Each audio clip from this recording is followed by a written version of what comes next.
So what you get is a better quality of person. You are able to implement your systems for somebody that's totally and completely dedicated to you. Best ever listeners, before we get into today's episode, I want to mention Trevor McGregor. Trevor is a real estate results coach. I've been paying him and working with him for years now. He actually is responsible for giving me the idea to do a podcast. So it's not only about transactions that he gives advice on, how to find more deals, how to make more money, but also how to build a holistic plan around your real estate entrepreneurship endeavors. That's what I love about working with Trevor, that and being held accountable for what I say I'm going to do and actually making sure that I follow through and do it. I feel like I'm a pretty results-oriented, accountable kind of person, but it's always nice to have someone who's there guiding you along the way and giving you strategy as well as psychology tips for how to deal with, the things that come up as a real estate entrepreneur. Trevor has made a wonderful offer for the best ever listeners, and that is that he's offering a free coaching session. Go to coachwithtrevor.com. That's coachwithtrevor.com. Highly recommend him. I've worked with him before. I'm currently working with him right now as my business, as my real estate investing coach. Highly recommend you do the same. Take him up on his offer. Get a free coaching session. coachwithtrevor.com. Best ever listeners, hello. Welcome to the Best Real Estate Investing Advice Ever show. I'm Joe Fairless, and this is a show where we don't do any of that fluffy stuff. We get straight to the real estate advice that moves your business forward. You've spoken to many wonderful best ever guests, from Robert Kiyosaki to Barbara Corcoran to Tom Wheelwright. He's Robert Kiyosaki's CPA, has wonderful advice in the episode. Just Google Tom Wheelwright, Joe Fairless on 1031 exchanges. With that being said, let's go ahead and dive right into today's episode. With us today, we've got a duo, a dynamic duo, Mark and Ann Lackey. How you two doing? We're great, thank you. Yes, thanks for having us on the show. Yeah, I'm excited to learn more about what you two have got going on. You've identified a way to really create a system with your companies, and I'm excited to talk about that. Real quick before we dive into it, a little bit about Mark and Ann.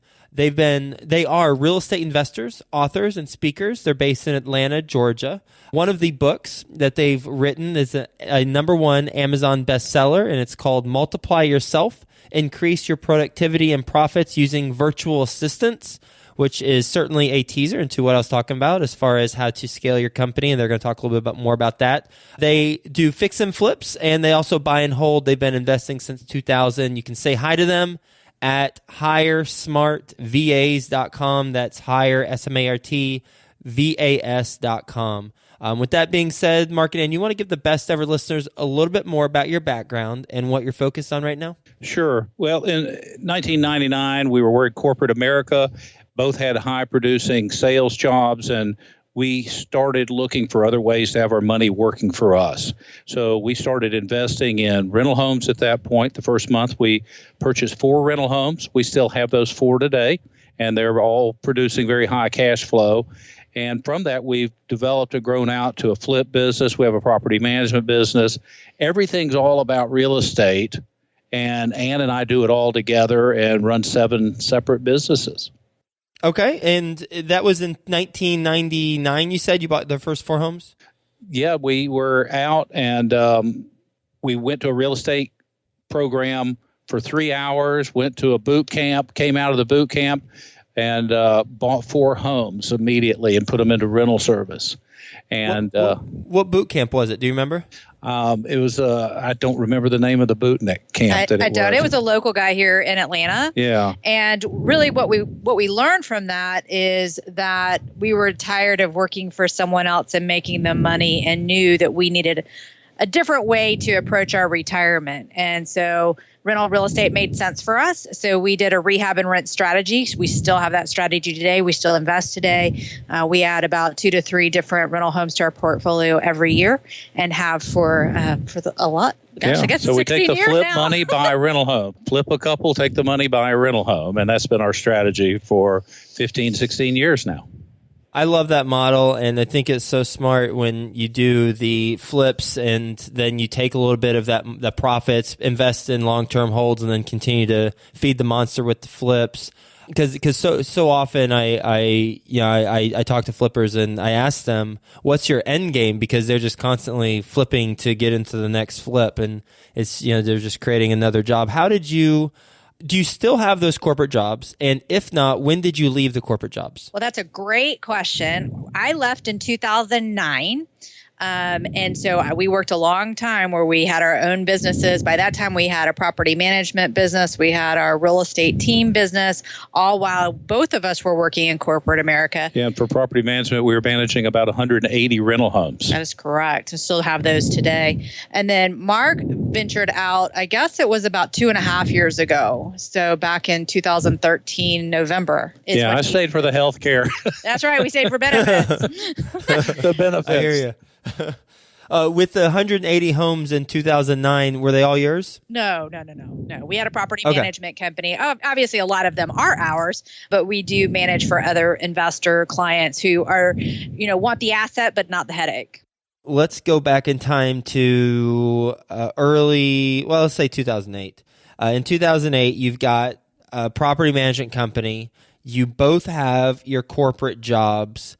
How do you run a property management company while having both of your corporate jobs? That is a great question. It requires a lot of a lot of hours, really. I mean, we were in corporate sales, so that actually makes it a little easier, right? We were both in outside sales, so as long as we were making our numbers, our owners of their corporate jobs didn't really care. And we were both very, very successful because we build deep, long-term relationships with people. So my clients, I had built up a clientele of business. Mark did as well, where we have these really good relationships. We're able to service our clients, but they don't need us 8 hours a day, right? Mm-hmm. So we were able to use our extra time working for us. And we did it with a full knowledge. I mean, both of our corporate people knew what we were doing. We certainly never hid that by any means. But at that point in 2009, it became clear that I actually was able to really transition out. And so we made that plan with my employer to transition my clients over. But my clients were really happy. Mark's clients were very, very happy. And we had the flexibility of time because of being in outside sales. So that was really the biggest component. And we worked a lot. I mean, we worked our full, 6-7 hours a day for corporate, and we worked a lot of hours for our personal business. But coming out of corporate America, we were used to processes and procedures Systems. And having things organized. And in that manner, we brought that into our business. So we started bringing on employees, and we had full-time employees working for us, and we had processes so that it made it easy for them to keep our businesses running, whether we were in the office working or not. And those systems and the organization helped so much. And this question's for you. When you left in 2009 and you became full-time real estate, what was the number one thing that allowed you to do, and what was the result of doing that? Well, I mean, again, I would say I was in full-time real estate prior to that, honestly. But I think the thing that leaving my corporate job allowed me to do was really help us better our clientele. In other words, we were able to get and scale a lot more because we had more time and attention I could devote to it. And that's kind of where we've gotten to where we are today. Mark mentioned, rightly so, that we are system and process people. That's what we brought to corporate America. That's what we brought out of corporate America. So we have very good processes and systems that we implement into our business so that we use the power of leverage of other people's time and other people's technology, resources, etc. Does that make sense? Yeah, it makes sense. Pretty straightforward. With the process and system that you're referring to, before we get into that, I believe, Mark, you mentioned 7 different companies, right? Yes, and they're all related. What are they? What are all 7? Can you list them really quickly? Yeah, they're all related around our businesses, what we do. We have a property management business. We have our own investing property business. which handles all of our rentals. I've got a flip business. We do all of our maintenance and all ourselves. We've got an online internet business that we have where we have our training and our books and things that we have available to other clients. We do coaching. We coached thousands of people in how to get into real estate, how to go into the process of building a flip business and so forth. And our other is a virtual assistant business. We got good at processes and building our training modules, and we brought on virtual assistants to do a lot of that work for us now, so we don't have employees in-house. And so many people came to us and said, oh, that's great. How can you do that? And we showed them how. And so we wrote our book about using virtual assistants, and we put all of our training out there and make that available to, in this case, our clients. Okay. And so I just want to recap just to make sure I'm completely understanding. First, you have a property management company. Yes. 2, you have an investing property business. That's where you just invest in real estate, right? Well, I'll buy a home, fix it up, and flip it to an investor because they want a turnkey solution. And then Ann takes over and does the property management of that. Okay, so it's a turn. Okay, so you're buying a home, fix it up, and selling it. So it's a turnkey provider, basically. Correct. Okay, selling retail. Yeah, we had a lot of people that didn't want to pick up a hammer, but they've got a big checkbook, and they just contact us. Hey, give me a rental home. And then the third is you've got a flip business, straightforward. 4th is a maintenance business, and that is where you've got an in-house maintenance team, right? Yeah, and to support all of our homes and our flips and our rentals. And okay. The other, 5th, is an online internet business. What do you sell? Training products. We have a couple of different training products that we offer, one regarding real estate, one regarding how to deploy virtual assistants. Okay, cool. Then you've got coaching, self-explanatory, and virtual assistant biz. What's the business model behind the virtual assistant biz? We provide ready-to-work virtual assistants for those that want a trained VA. Ah, okay. And are those trained VAs in a particular niche of real estate? We can train in any type of real estate because we have that background. We have courses currently for property managers that want somebody to do the property management VA support. We have regular real estate agent and broker support. And then we're getting ready to develop just a general small business virtual assistant application as well. But we have wholesalers and flippers that come to us, and we've got a whole program for that so that the VA is able to help them do all the marketing and take that process and makes it easy for that individual investor so that they can focus on getting out and talking to people and not having to do the back office type things. Okay. Yeah, this is awesome. I love digging into this stuff. It's really interesting. With the property manager VA support, what do they do typically? Well, they do everything from the online marketing, which right now to get your rentals filled, you have to have a great online presence. More than any time in history, tenants are searching out those investors to make sure they're legitimate. So you need a good online presence. They do social media. They do taking all the calls. You know, in a property management business, there's the same 7 questions that come up. Is the property still available? Can I qualify? How much is the rent? So they handle all of those same 7 questions that really are not beneficial for my in-house staff to address. And then they can process apps. My particular ones don't, but again, depending on what the investor wants, we go through the process of what that is. So, I mean, the greatest thing probably the biggest thing that opened up our eyes is that a virtual assistant can do anything with a computer and a phone.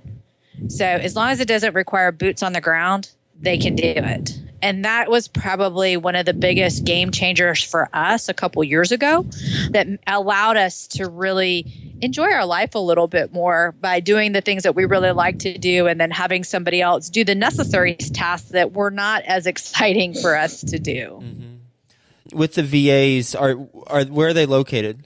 We typically pick from the Philippines. And there's a lot of reasons behind that. I don't know that we have enough time to go into that. But we've aligned with a staffing agency over there so that we have access to great VAs with some type of real estate backgrounds, and they're brought to us.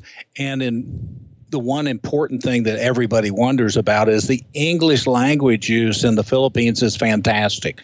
It's not like the old outsourcing where you can't understand the person on the other end of the phone. So when they're calling, they just sound like they got a Midwest accent or far west or northeast for American. And if anybody really wants to check that out, you can go to hiresmartvas.com/English and hear my wonderful Teresa talk to you. Yeah, people are always shocked. Man, they talk English just like us. They sound like they came out of Indiana. I created that video because it's just everybody's so amazed at how the quality of their speaking ability. They might not have the deep South accent like both of you, or especially Mark, but I'm sure they sound great. I use Upwork, and what's the difference between what you all provide versus Upwork or another virtual assistant? Great question. Okay, so Upwork's great if you're doing project work. It's very hard to find someone on Upwork that can do what we call full-time. So our specialty where we excel is a full-time, dedicated to you virtual assistant. So it's just as if you were bringing staff in-house, except they're in the Philippines. So what you get is a better quality of person. You are able to implement your systems for somebody that's totally and completely dedicated to you. After going through all of this process, we found that there's a couple challenges that people have with virtual assistants. One is that if they use a service, they don't get the same person. And so they spend a lot of the time training, retraining, right? Well, that gets frustrating. Yeah, so you want to do out-of-area mailings and to pull that off the records and to upload the postcards into a provider that will send them all out and then receive the calls and set appointments for me to go out. I have the same person do that over and over and over again in the Philippines, and for 2,000 hours a year, I pay $14,600. So consistency is something that's really important. The other thing is that we are able to offer versus doing somebody at Upwork is we offer the VA stability as well. So because they know that they've got a full-time committed position, they're not leaving you for an extra 10 cents an hour for somebody else, versus what we found on Upwork is that it's much more project-based. Now, if we only have something that we need, like a logo designed or a written article or whatever, we love Upwork, and there's some and we use them. And we use them. The other thing about using Upwork, of course, too, is, when you have somebody full-time, if you're not careful under the IRS guidelines, they could be considered an employee, right? If you're telling them when to work, how to work, whatever. We use a staffing agency. So it's just as if I was hiring from Volt or Temp TRC or some other staffing agency. I'm paying an agency, so I don't have the payroll taxes, the headaches, and any of that, and yet I still have a full-time worker. I want to transition a little bit and go more high level now. How many VAs do you two have? For ourselves or for our clients? For yourselves, for yourself. We have two currently that operate in 3 of our businesses. Oh wow, okay. I was picturing you having more than that. With those VAs, how many employees? So not including those 2 VAs, how many employees do you have? We only have 1 now.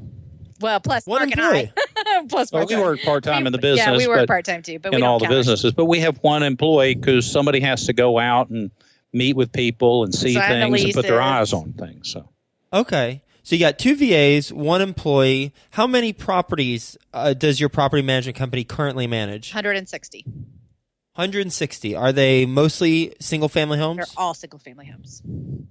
Okay. So here is the fascinating part. How do you do that? Processes, systems, and a lot of work up front. I mean, we have very specific systems and things that we deploy, and we use our virtual assistants a lot. So let's go through a scenario, and maybe that will help me understand a little bit more. Okay. Something goes. Okay, so we'll do 2 scenarios, and you'll probably be able to go through it really quick. One scenario is you need to lease a house, but before you lease it, you got to do all the turnover stuff. Mm-hmm. And then the other scenario is somebody who is living in your house has a maintenance request? Okay. Well, maintenance request comes into our office. Our full-time person does take that, although they don't have to. I could have somebody else. We dispatch our maintenance person. Our maintenance fixes it and invoices us, and we invoice the client. So that's easy. And our full-time person becomes our eyes on making sure the work's done to our level and so forth. Right. But when we get a new property, our boots on the ground, our full-time person can go out, do a survey of it, do all the photographs, fill in our basic input form, and then send that to our VAs who load it all up into our software for property management, into our software for feeding it out to the listserv, feeding it out on the multiple listing, getting that out there in front of people. And then they take and then they answer the phone calls about the showings. About showings, following up. What did you like? Or, are you going to apply or you're not going to apply? Application comes into our office. We process it. We approve them. Have our new tenant orientation on the property. Sign the lease. Turn the property over, and billing happens in-house. Who does the monthly reports to the owners? My VAs do that. Now, for showings and stuff like that, for accounting, we have software that allows all our owners to have 24/7 access to their owners portal. But rent receipts are input, and then bills are for repairs are input, and are taken care of in our software for property management that then is available online. And all that can be seen by our owners that way. My background's technology, so I use technology whenever possible. What software is it? It's called Property Boss. They're a smaller company out of the Carolinas. South Carolina somewhere. And they're great. I love their stuff. And with the maintenance, going back to the first scenario with the maintenance, you do not have full-time employees as maintenance? No, we don't. Okay. Because general contractors here in Georgia, general contractors liability, workman's comp are all things that we think are very important. And we would prefer that liability to be outside of our property management company. Okay. So with the maintenance business that you mentioned earlier, what is the maintenance business? It is the coordination of all of our turnkeys, all of our fix and flips and stuff like that. It's more of a coordination effort using general contractors and liability for the actual work to be done. That way it's done properly. Again, that liability shifts, but we do the management of the project. Okay, and then you make a spread on. Yes. You have some margin built into the maintenance request. That is correct. Got it. Okay, cool. Well, you two, what's your best real estate investing advice ever? Just get out there and get started and do it. See a lot of houses, make a lot of offers. With those offers, any particular tips on how you should make the offers? Well, the key right now is in this market and in any market is writing a lot of offers. Right. And you do not need to be emotional. People want to do a deal, and we coach people all the time. I got to do a deal. I got to do a deal. No, you got to do a job, and the job is to make offers that are reasonable that are going to bring you a return of a profit. You want to make money, not just do a deal. Right. So you've got to put a lot of offers out there, and always says you got to kiss a lot of frogs to find the prince. But you've got to put those offers out there and not be emotional about it. And have a system for it, right? Again, we're about processes and systems. So, have your system, have your follow-up system, have your offer system, have things that work that you can leverage so that it reduces the amount of time it takes for you to get those offers out. Where do you know where to spend your time? Well, I think that's a great question, Joe. And what I would say is it all depends on what is your ultimate goal. The 99% of the people don't really know what they want.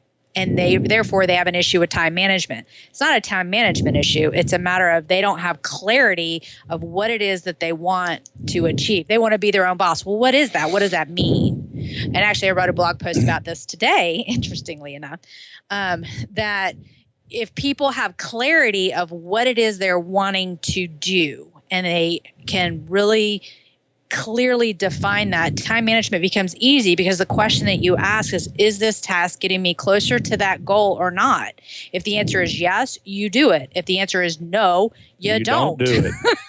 But if you don't have that clarity of where you're going, you might be in the general vicinity, but you never actually achieve what it is you're looking for. And for me, I enjoy speaking with prospective sellers.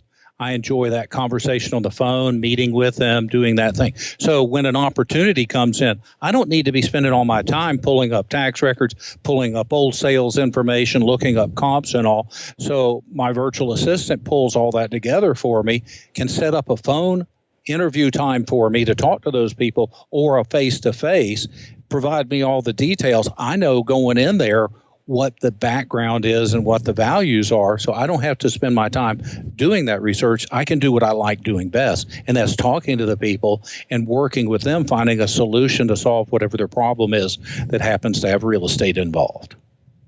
And you mentioned knowing what your ultimate goal is. What is your ultimate goal? My ultimate goal is to have XXXXX dollars of passive income a month.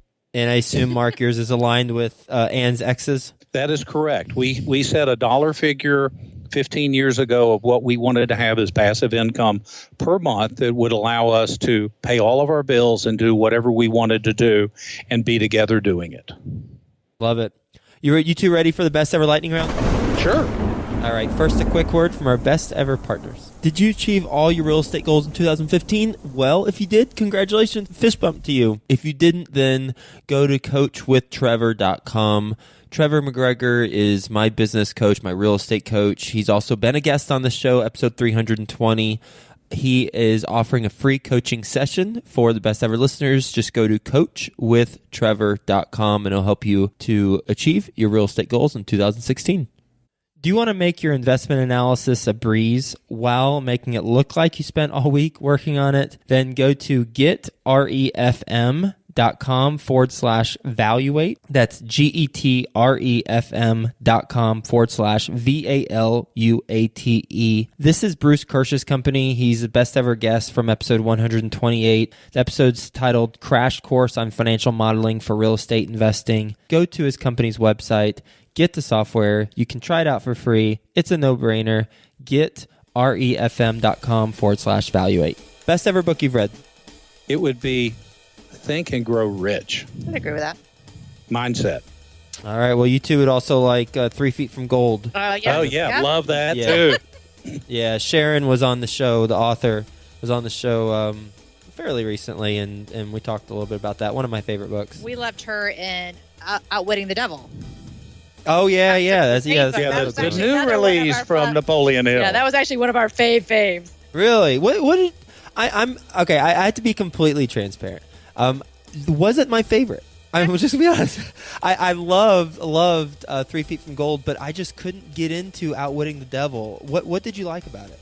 The perspective that was given from so far back in time that is still so applicable about the problems with the education system and all the different issues that we have. They're not any different. They're all the same. And this is 70 years later. That was kind of eerie. Yep. That is pretty interesting. Okay, interesting. What's your best ever personal growth experience, and what did you learn from it? Gosh, my best ever personal growth experience had to be taking Toastmasters and becoming a CTM. For me, that was very challenging at first. I was very nervous to speak in front of people. It took, I think, about 1.25 years to get my CTM. Which is a certified Toastmaster designation. Right. So it's a very highly sought after speaking, milestone. And that was probably my personal biggest growth, honestly. Best ever deal you've done? Wow, the best one. God, there's so many. Yeah. Which one are you going to pick? Probably the first one when the market wasn't even coming back in 2010, we went out and bought a property and did a flip and made a bunch of money on it before anybody else was buying because we were getting them so cheap. Best ever way you like to give back? We align ourselves with different organizations in our area. There's a program called Rainbow Village for transition from homeless to home ownership. And we're very involved with that, with the Salvation Army and with another local cooperative that collects food and clothes and all for people that are needy. And so we do all those things in our community. What's the biggest mistake you've made in real estate so far? not buying enough. I mean, back in 2010, 11, and 12, we bought a lot, but I wish we would have bought more. The thing everybody needs to look at is if today, and then you look 10 years from now, if you're 10 years from now looking back, and you're going to be regretful that you didn't buy more. And that's happened year after year after year after year looking back. So people need to get involved. They need to start buying, and they need to move forward with their real estate business, because if you don't, in 10 years, they're going to regret it. And we found that because we've made decisions that we didn't do something, and now we're looking back, so we should have done that. And lastly, what's the best ever place the best ever listeners can reach you? I'd say probably hiresmartvas.com. And it's info at or A-N-N-E at. That's probably HIRESMARTVAS.com. All right. Well, thank you for being on the show and talking through your 7 businesses and your best ever advice on getting out there and making those offers. I really enjoyed learning how you run your 7 companies, the property management company, the turnkey provider, the flipping business, the maintenance coordination, online training, coaching, virtual assistant business. It's really interesting in how really whenever you two had your full-time jobs, but again, you mentioned it was outside sales, so you as long as you were performing, you could have some of the hours during the day to work on the property management stuff. How you're able to do that and have 160 single-family homes at the time. Really interesting stuff. And you were able to do that through leveraging the power of people, software, and knowing your ultimate goal and being focused on the actions that you take on a consistent basis to get to where you want to go. So thanks so much for being on the show, sharing your advice with the best ever listeners, and talk to you soon. Have a best ever day. Thank you, Joe. Appreciate it.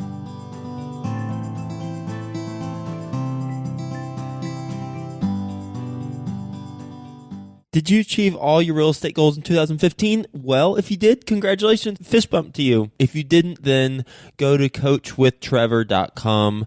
Trevor McGregor is my business coach, my real estate coach. He's also been a guest on the show, episode 320.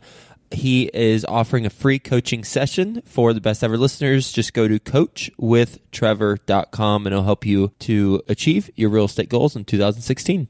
Do you want to make your investment analysis a breeze while making it look like you spent all week working on it? Then go to getrefm.com/valuate. That's getrefm.com/VALUATE. This is Bruce Kirsch's company. He's the best ever guest from episode 128. The episode's titled Crash Course on Financial Modeling for Real Estate Investing. Go to his company's website.